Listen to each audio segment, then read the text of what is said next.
Untuk budget 3 jutaan ini adalah salah satu pilihan yang really fun dengan technical yang mantap. Jadi halo dan selamat datang di Aftersound Review, dan ini adalah review gue untuk Binary Audio X GIS Audio atau XTIMI sebenarnya. Chopin. Sebelumnya thank you dulu untuk Bro Sebastian dari Sound Dignity yang udah kirimin IM ini untuk di-review. Harganya, oh ya by the way, konfigurasi drivernya sendiri 1 dynamic driver dan 3 balancer mature, dan harganya di Indonesia sekitar 3,1 atau 3,2 jutaan gitu. Intinya udah 3 juta tapi nggak nyampe 3,5. Dan ya seperti biasa langsung aja gue akan breakdown review ini mulai dari build fit, frequency response, suara, dan juga perbandingannya. Secara bentuk sebenarnya ini salah satu yang paling unik ya. IM-nya bentuk kayak, gue ngomong kayak teardrop, kayak tetesan embun gitu atau tetesan air mata. Ini tetesan air lah. Dan bagian depannya ini ada tulisan Chopin. Cuman kalau sebenarnya kita ngomong bahasanya kalau nggak salah Chopin ya sebenarnya. Dan ini pakai bahan seperti metal. Nah, gue nggak tahu ini aluminium atau steel atau apa, karena dia seperti brushed metal gitu finishingnya. Tapi sebenarnya IM-nya sendiri berasa ringan ya. Mungkin anyway faceplate-nya doang. Sementara dalamnya sendiri atau bagian yang menghadap kuping kita ini pakai bahan resin tapi finishingnya matte, jadi emang kerasa cukup mewah, nggak berasa murahan. Dan lu bisa kelihatan di sini ada 3 bore untuk crossover. Sementara untuk kabelnya sendiri ini gue to be honest berasa biasa banget sih, dimana dia menggunakan dual pin konektor, dan gue bagian bawahnya seperti ini. Sekali lagi gue nggak terlalu suka tipe yang twisted seperti ini karena suatu saat tuh nanti bisa kebuka begini loh. Ya, tapi untuk sekarang sih no problem, karena dia masih berasa cukup lentur dan juga nggak berasa gimana-gimana kasar. Nah, untuk ergonomi atau fittingnya sendiri, gue ngerasa gue ada sedikit masalah sih, karena dia punya nozzle yang emang agak besar lebar tepatnya. Dan ear tips bawaannya itu semuanya punya bore yang besar tengahnya, ditambah dengan area payung, area umbrella yang sedikit keras. Jadi gue pribadi nggak bisa pakai satupun ear tips bawaannya.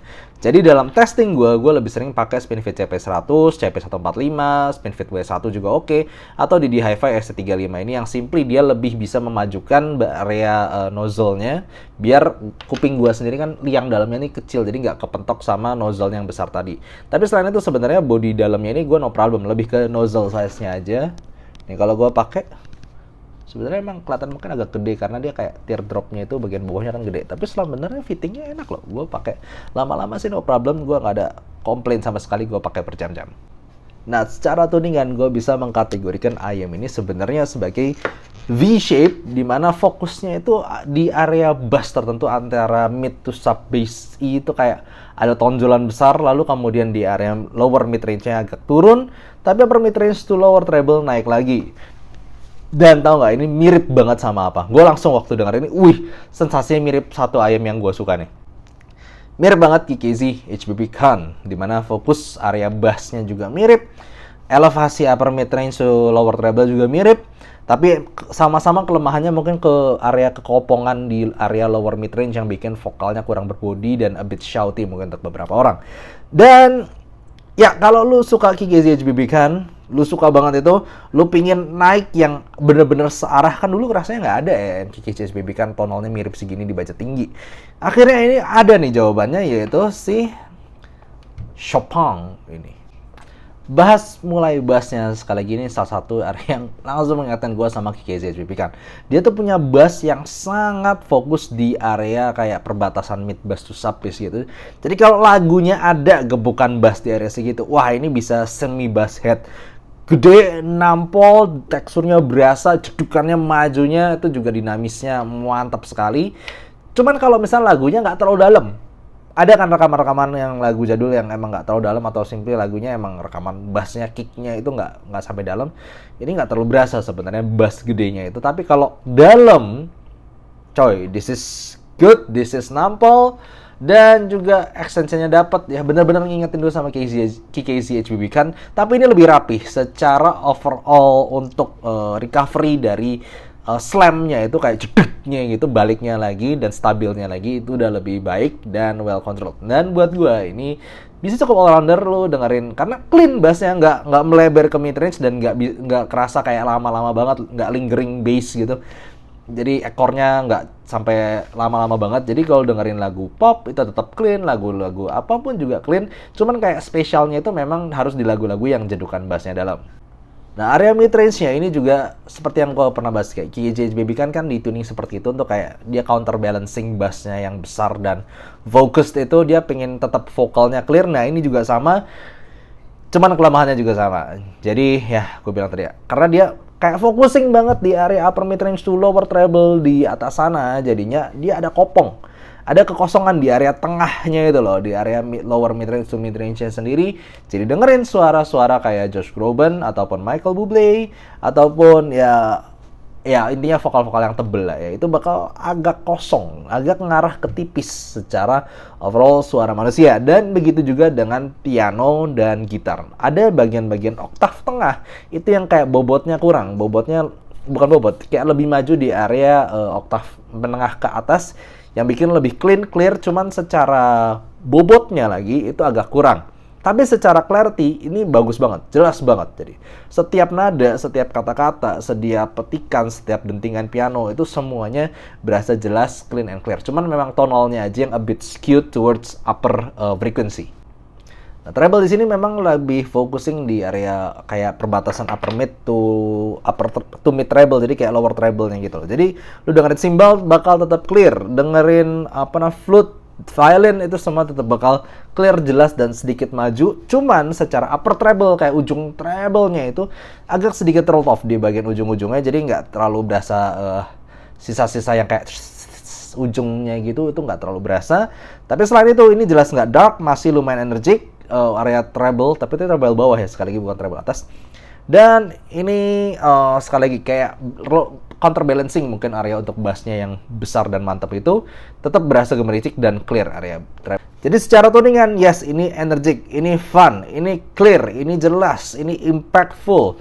Dengan kategori kelemahan yang buat gue paling kurang buat selera gue adalah di area lower mid range to mid range, yang itu masih berasa kurang bobot, kurang tebel, kurang ngisi. Di area mid range-nya itu dia lebih fokus soalnya di tadi upper mid range. Itu memang arah tuningan, cuman ya nggak bohong buat gue yang dengerin beberapa kali vokal jazz yang rada tebel di sini kerasa kurang. Dan gue nggak bohong, gue bakal lebih kritikal sama IM di harga 3 juta dibanding gue kayak ngeritik si HBB kan, karena HBB kan harganya 600.000 ya, ini 3 juta.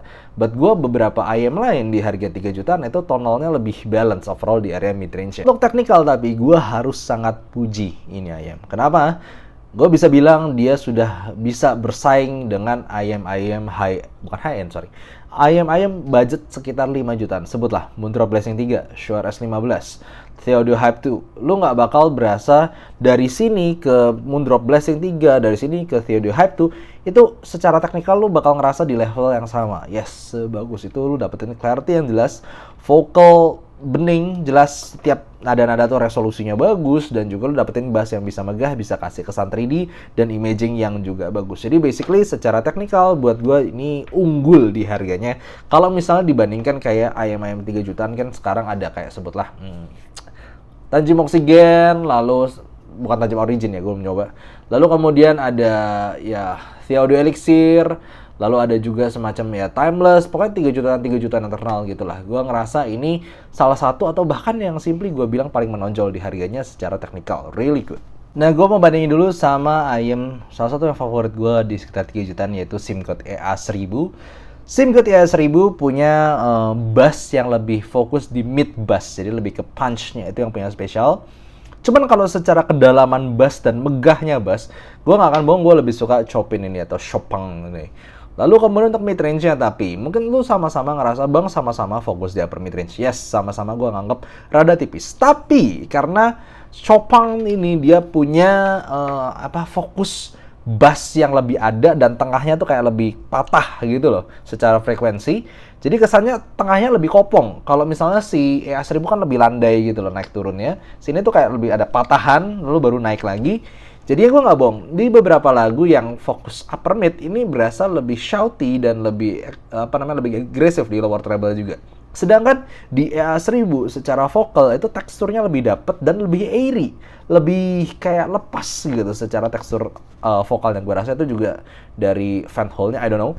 Tapi intinya kalau vokalan gue jelas gue bakal pilih EA1000, itu lebih lebih bersih, lebih bening. Dengerin vokal-vokal tuh kayak lebih candu gitu, bisa upper mid range-nya lepas. Yes, gue masih ngakuin dua-duanya sama-sama tipis, tapi at least di A1000 gue jelas merasa lebih asik gitu secara vokal. Cuman secara megahnya suara ini lebih dapet, dan secara separasi dan juga imaging gue lebih dapet sini. A1000 menang lebih ke luas, dia luas kanan kiri dapet banget, tapi secara 3 dimensi dan depth imaging ini lebih dapat. Jadi ya basically lebih enak mana itu selera lu banget sih. Cuman kalau selera gue pribadi, gue masih lebih suka A1000 sih. Tapi anyway, lu beli dua-duanya juga nggak salah gitu, karena secara tonal dan kelebihan plus minusnya juga beda. Nah, gimana dibandingin sama Duno Falcon Ultra? Gampangnya Duno Falcon Ultra itu versi sedikit lebih balance-nya dari A1000, sub bass-nya lebih dapat, dan juga upper mid range-nya somehow sedikit lebih tebel rasanya dibandingkan A1000. Cuman teksturnya memang nggak se-spesial A1000. Jadi gua rasa di antara tiga-tiga ini, Duno Falcon Ultra, lalu kemudian si Chopang ini, dan juga A1000, Duno Falcon Ultra tuh kayak duduk di tengah sebagai yang paling balance, sebagai yang paling all-rounder mungkin untuk beberapa hal. Tapi dia tidak se-spesial Chopang ini di area kontras bass dan juga upper mid-nya kayak kerasa lebih megah tetap si Chopang ini. Dan juga kalau di A1000 sekarang gini tetap A1000 lebih luas dan lebih punya fokus spesial di vokal. Makanya gue bilang kayak gini bahasanya, kalau gue cuma pilih satu, gue cuma punya satu gitu, gue bakal pilih Duno Falcon Ultra sebagai yang pilihan paling all-rounder gue. Tapi kalau gue udah punya Duno Falcon Ultra atau gue udah punya IM high end yang juga all-rounder, gue bakal milih either A1000 ataupun si Chopang ini untuk sesuatu yang lebih spesial. Jadi bedakan antara main IM kalau gue punya budget gitu ya, versus IM pinggiran, secondary IM. Nah, secondary IM untuk Chopang ataupun A1000 buat gue lebih menarik dibandingkan Falcon Ultra. Jadi overall apakah worth it di budget sekitar 3,1 juta? Buat gue absolutely yes. Kelemahannya cuma satu di bagian tonality-nya aja. Jadi ya kalau misal lu okay with that kind of tonal, lu udah nyoba juga macam GKZ SPB kan, Truth Ear Zero yang blue ya, sorry bukan yang red, yang blue itu masih searah-arah begitu, masih area mid range yang agak kopong, cuman focusing di bass yang cukup megah, mewah, dan focusing di area frekuensi itu, dan juga untuk lower treble dan upper mid range yang cukup maju. Jadi gitu aja untuk review kali ini. Nice product dari Giza Audio, dan gue nggak nyangka, biasanya kan dia setahu gue tuh dia suka vokalan gitu, buat gue ini vokalnya ketipisan, jadi a bit strange in that part aja sih. Tapi anyway, thank you for watching, gitu aja. See you next time. Bye-bye.